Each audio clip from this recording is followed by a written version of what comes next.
You are listening to We Are Not Who You Think We Are by Ted McCarthy.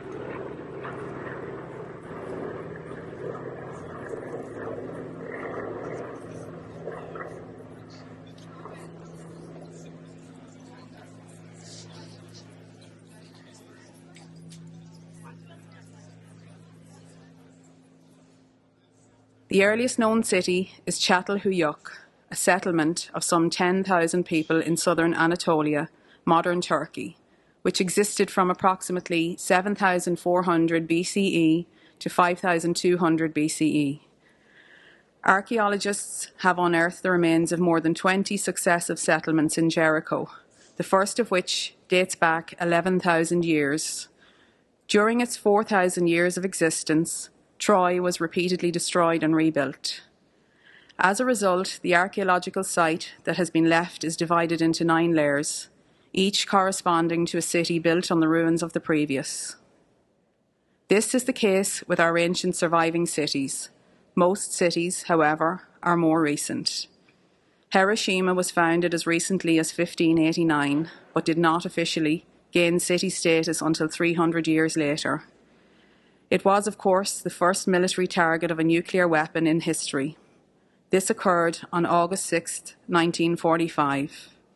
In September 1945, Lieutenant Colonel Daniel McGovern, originally from Carrickmacross, cameraman attached to the United States Air Force, became the first American to start documenting the destruction caused by the atomic bombings of Hiroshima and Nagasaki. His classified work was shown to Oppenheimer and the Manhattan Project. Most cities begin as settlements, and for centuries before the founding of the city, Hiroshima was a fishing village near the temple of Mitake-dera, built in 809 during the Daido era.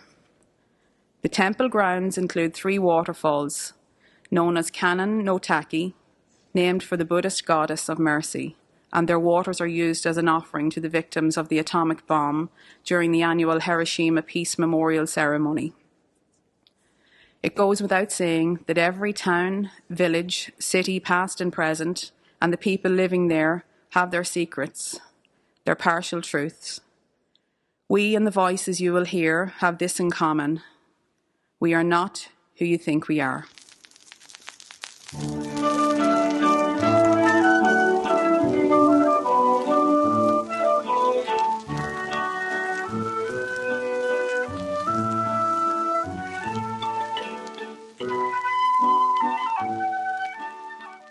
Airman McGovern asks himself a question. When we got there, the city was still smoldering, small fires here and there among the rubble, although bricks were cool to the touch. They told us these were pyres for the bones of school children. This is why we'd seen them turning every stone. You ask yourself if anything is real anymore, that shadow of a man, holding a ladder, more than a shadow, and forever, and the man himself, gone. Everyone who knew he was, every mouth that ever spoke his name, as if they'd never been. And I said to myself, what is a camera? No more than a box, like the casing of a bomb. Can it preserve more than the bomb destroys? They told me at HQ1 I must record the truth. Yet here it is, rubble and bones, and a fear so terrible it must be locked away. Toshia Une, that morning in the nursery. That day, there were 27 children, their mothers working at the depot, making munitions. Children were beginning to waken. I went to help, left some pumpkin bubbling on the stove. And then, pitch dark. Getting up, I saw an orange-coloured scene, as far as the eye could see. The glow of an evening sunset, though it was early morning. Later that day, in the city, lines of people, burned all over, their faces no longer human.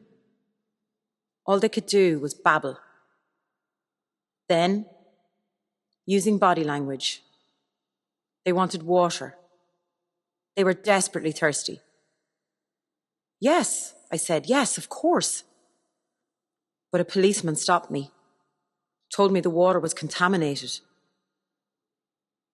I couldn't keep my promise.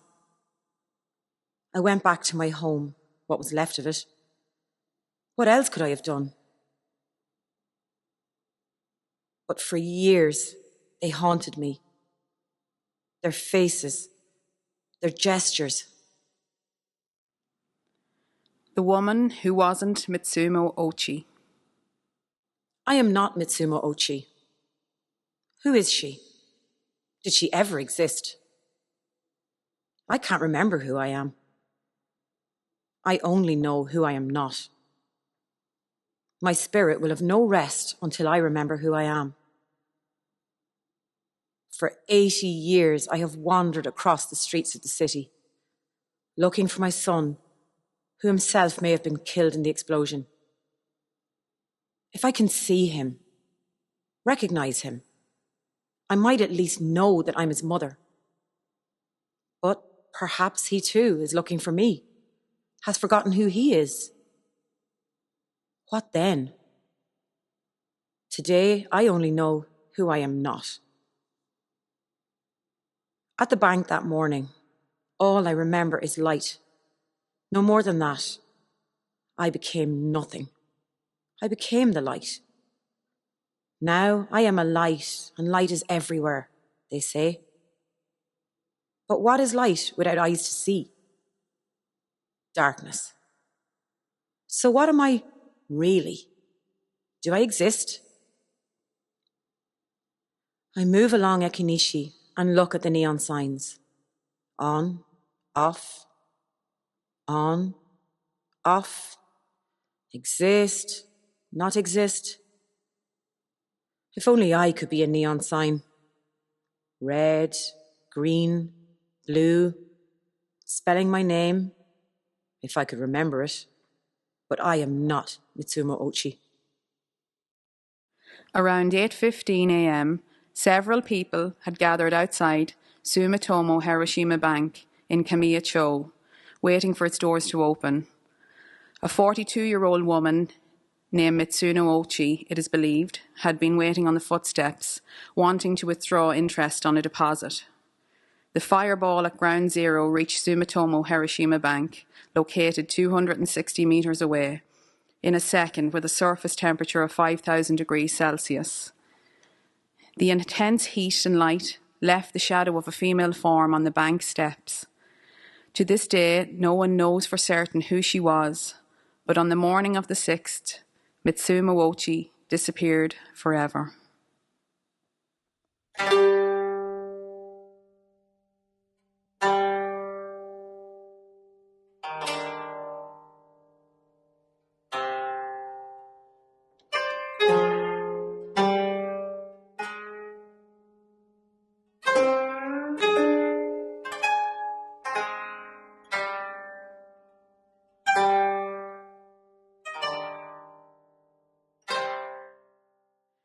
Airman McGovern and an ordinary horse.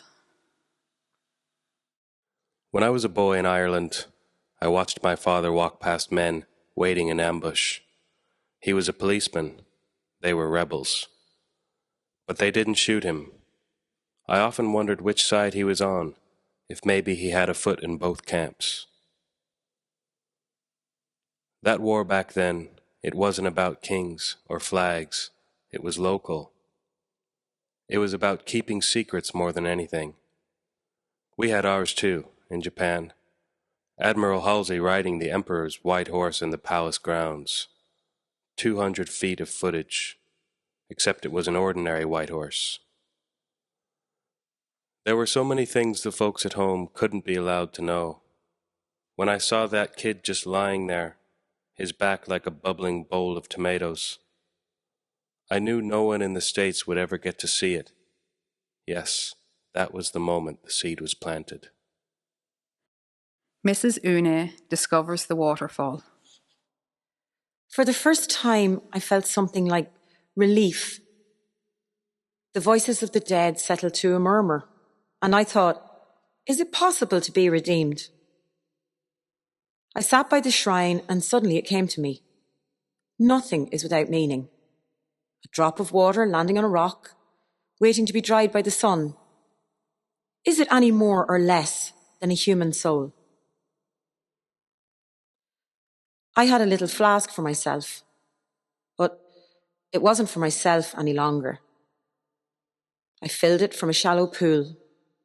So pure the water was, so clear, so cool on the throat. But I didn't drink. It wasn't for me. Not this time. I made my way down to the city, to the first monument. What was the true colour of the flash? We are not who you think we are. The Christians say those who look on the face of God cannot bear to live. Those who look into the sun must lose their sight. And we who were close enough to see the true colour of the flash didn't live to describe it. Not that we could. Words died that day. We are not who you think we are, neither the dead nor those who survived. Our shadows are there to be touched, like the imprint of dresses burnt into the skin. If we move among the crowds at the markets, it is not as ghosts, but shadows you too can feel. Pain, thirst, shame, bewilderment. We are the same as you, almost, but we are not what you think we are. The Fujino family make their way home. Fires had sprung up all around. For fire, look for water. I realised the safest place would be the river. I tried to make my way back home, but I couldn't see where I was going. The city was gone. There were no street corners to guide me. At the river, hot wind mixed with a repulsive odour was blowing around, coming and going until it became a cyclone. It never occurred to me that I had no injuries, that my clothes were still on my back. Sucking up the river's water and sand for hundreds of feet, then scattering it so that it fell like boiling rain. We covered ourselves with blankets and ran to what remained of our houses. I passed the ruins of the school. Hirohisa would be safe at home. His mother would have kept him because of the air raid sirens. When my husband came home unhurt, I thought, it's a miracle. My daughters are home with us and my little boy safe in his school. Tetsuo Ogami looks out of his office on the 15th floor.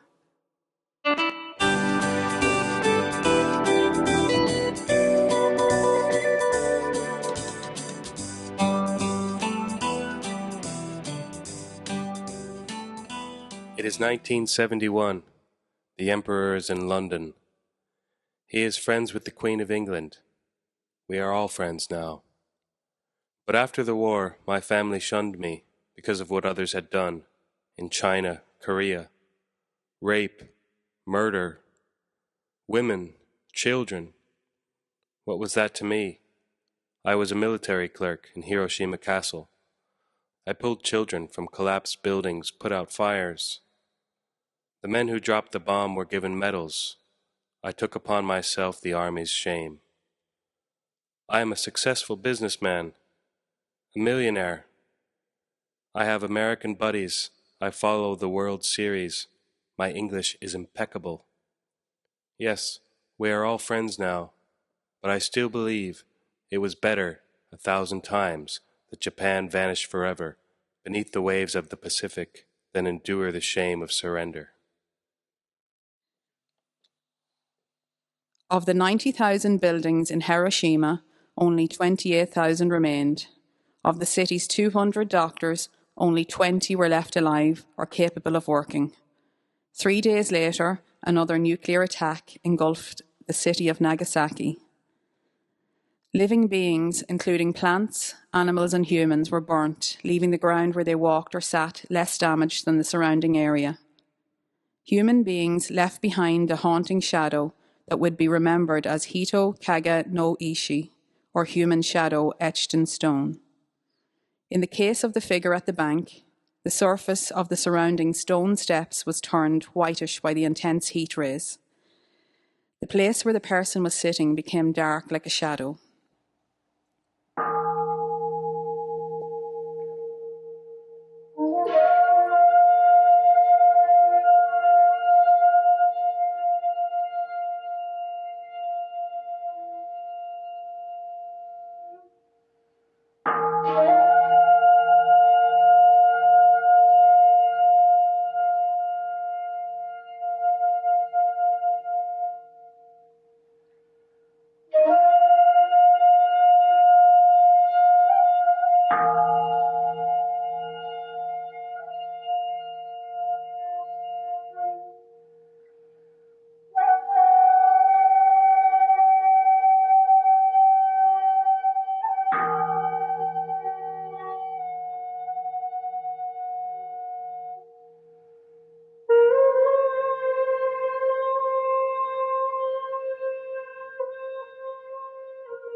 McGovern discovers the meaning of the word wasteland.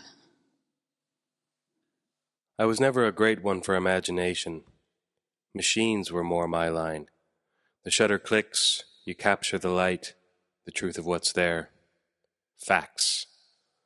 But when some guy tapped me on the shoulder, "This place used to have the same population as Brooklyn." My God. I pictured the Macaulays, the Hogans, the families who'd treated us like their own. I stood at the corner of 21st and L. I saw the vendors on the sidewalk, smelt the food. It was real. The sounds. I was home. And then nothing. Rubble and the silence of despair. The cities are my own, I couldn't tell. You know there's something not right when people 6,000 miles away are more real than the flesh and blood you're looking at. Already these figures combing through the dust were starting to fade, already becoming a footnote, less even than those shadows on the walls. Mrs. Une visits the memorials on the 6th of August. The looks I got the first few years. Why are you doing this? Why are you saying sorry? It wasn't our fault. In the end, I stopped explaining. It was between me and the voices of the dead. Then people became curious. They began to follow me. Then join in. Especially the young. They seemed to understand without having to be told. One woman asked me, "What difference do you make, you and your little bottles?" I said, "You are a European, a Christian. Look at your little disc of bread. If we lose the small things, we lose everything. Comfort water for the A-bomb victims.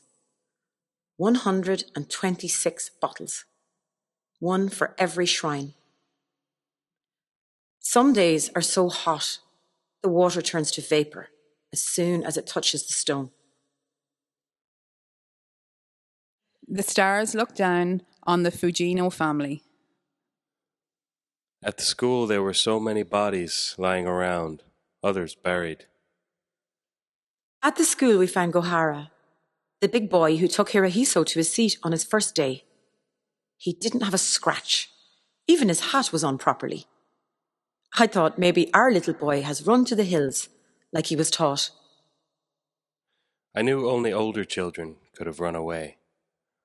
How could I have told her that? Wasn't she entitled to just one more moment of hope? There was a child who shouted, "Long live the Emperor!"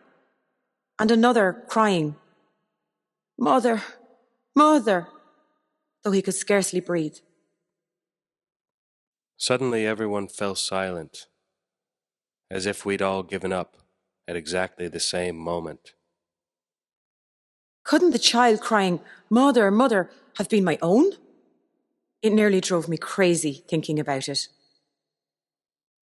The night before, he had stayed out late, watching the stars. He was 8, and already he knew what he wanted, to be a scientist. The first clear night, I went out to look up at the starry sky. From the doorway, I heard my husband weeping. I found out afterwards the heat of the bomb was like the center of the sun. My son was killed by a star. All those souls have gone up to the heavens and turned to stardust, and are safely looking down on us, so that such a catastrophe will never be repeated. We never speak about it. I know what my wife thinks, but no, stars are nothing more than bombs that haven't fallen yet. The X-ray girl examines herself in a mirror. I saw it coming down, floating, it almost seemed, slowly in an empty sky. I put my hand above my eyes for shade, and then for a fraction of a second, I saw the inside of my palm. The tiny veins and sinews, the bones not attached, like they were floating beside each other. Then I was falling through the air, darkness and dust in my nose and mouth. Ever since, I see into the bodies of the soon-to-be dead. Their bones floating away from each other, their veins shrivelling in an instant. On buses, in the shops, out of nowhere. Children are the worst. Every year, I pray for this to be taken away from me. But no. And all I can do is wait to see my own bones again in a looking glass. Firewood. On the 3rd or 4th day, I looked up. There were birds. I thought how lucky to have the sky to be free. Even the rivers had given up their dead, fish floating on the surface, or strips of human skin. They began calling to each other from what was left of the trees. And then a man came from the hills, carrying on his back a load of firewood to sell to the city. It must have been Saturday, the same day every week. I heard a strange noise. It was the sound of my own laughter. Firewood for a city hotter than the sun. And I thought, this man is eternal. He will never die. Maybe there is hope after all. Maybe the mad will redeem us. Yoshito Matsushige took the only known photographs of Hiroshima, Japan on August 6, 1945. He didn't take any photographs for quite a while. He could not bring himself to do it. Finally, he did take some photographs at a place called the Miyuki Bridge. There was a group of junior high school students clustered on the bridge seeking relief. His most reproduced photographs were on the bridge, and looking at them, you might think that the junior high school students, that their clothes are in tatters and hanging down, but what you're really seeing is their skin, that the bomb flayed them and their skin is hanging down. And after Matsushige finished the photographs on the bridge, and it took him several minutes on the bridge to work up the courage to trip the shutter, he could not take any more, and he just went home.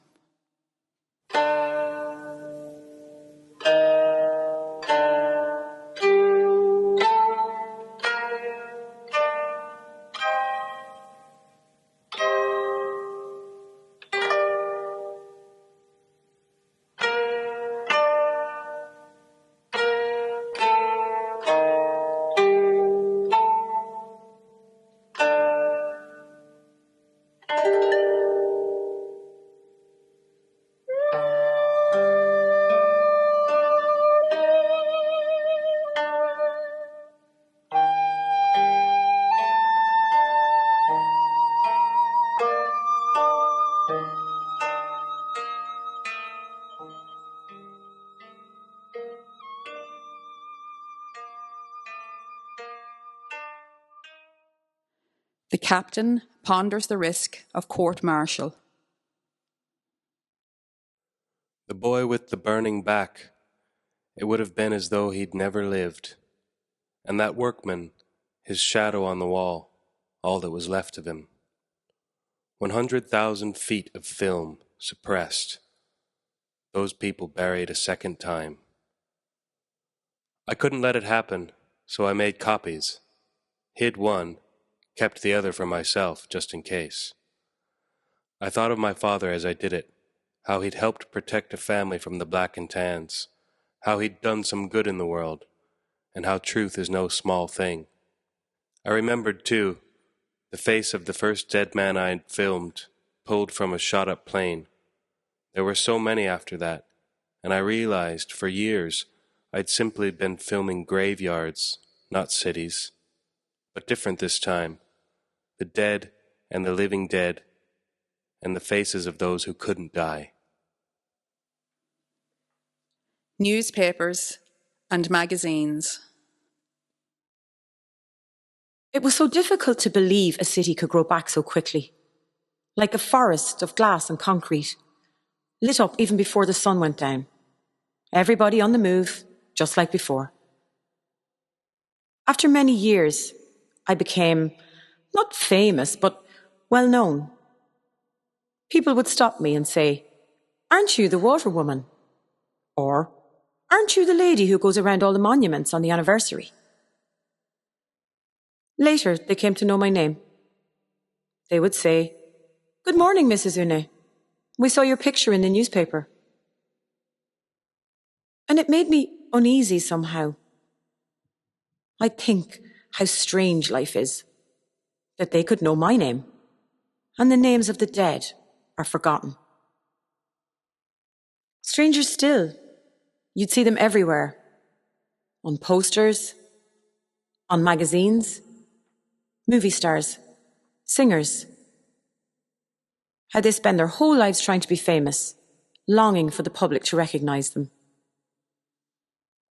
And I give anything to have been anonymous.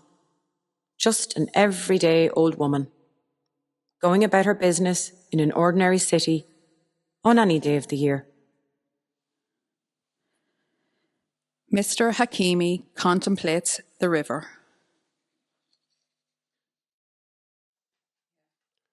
Afterwards, when everybody thought we were over the worst, people started to fall ill. Their hair fell out in clumps, their skin bled, gums rotted.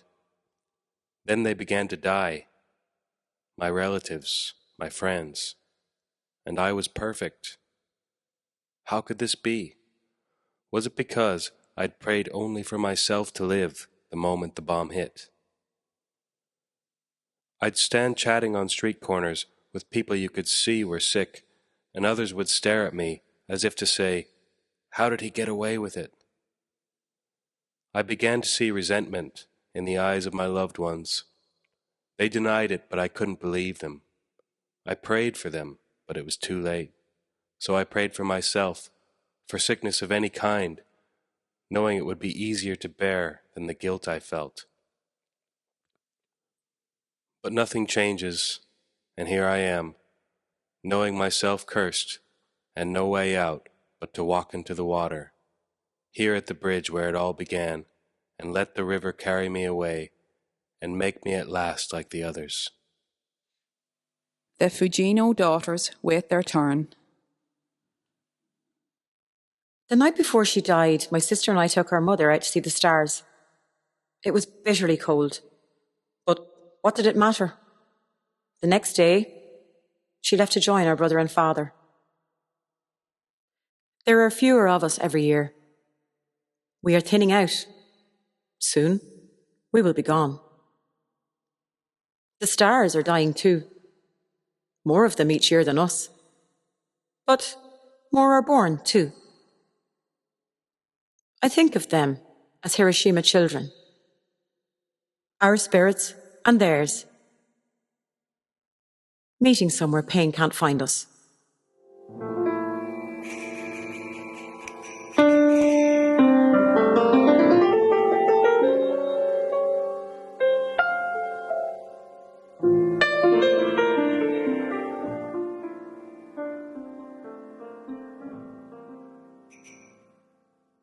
In 1998, when Steven Spielberg's World War II film, Saving Private Ryan, was released, Colonel McGovern, who was then 88, told the Los Angeles Times, "Combat men don't like to talk about what they did. Airplanes crashing, headless bodies with helmets still on, limbs here, limbs there.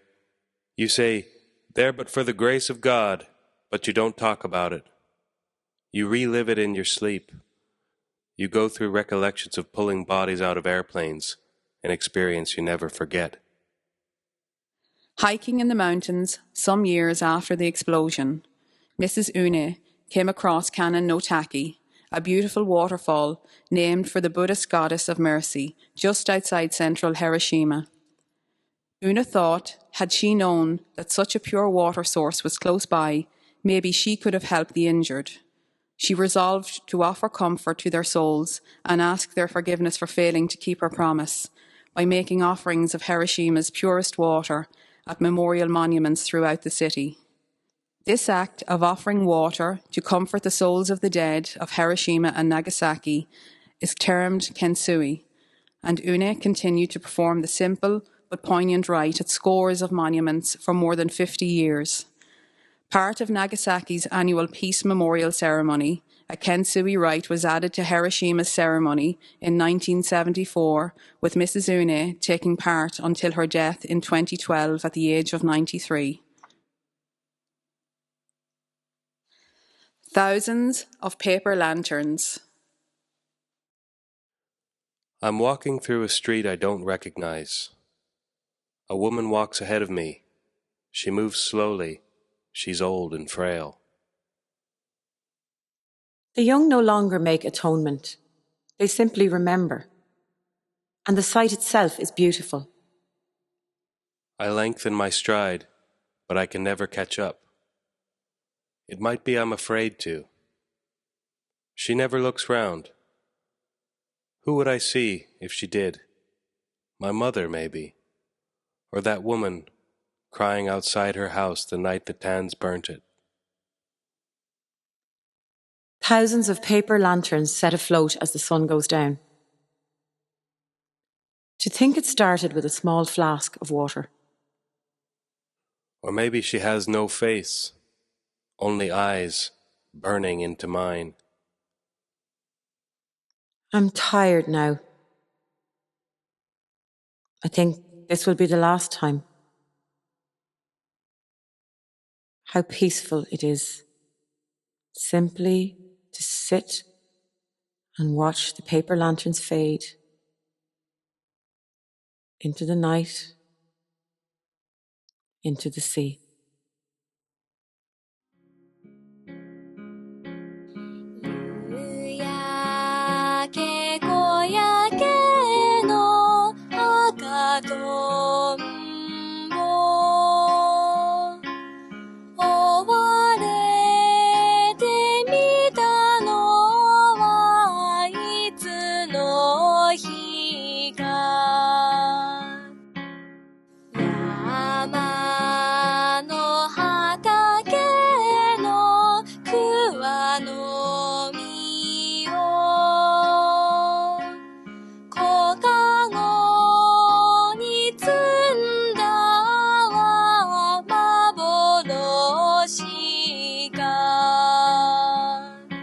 You have been listening to We Are Not Who You Think We Are, written by Ted McCarthy.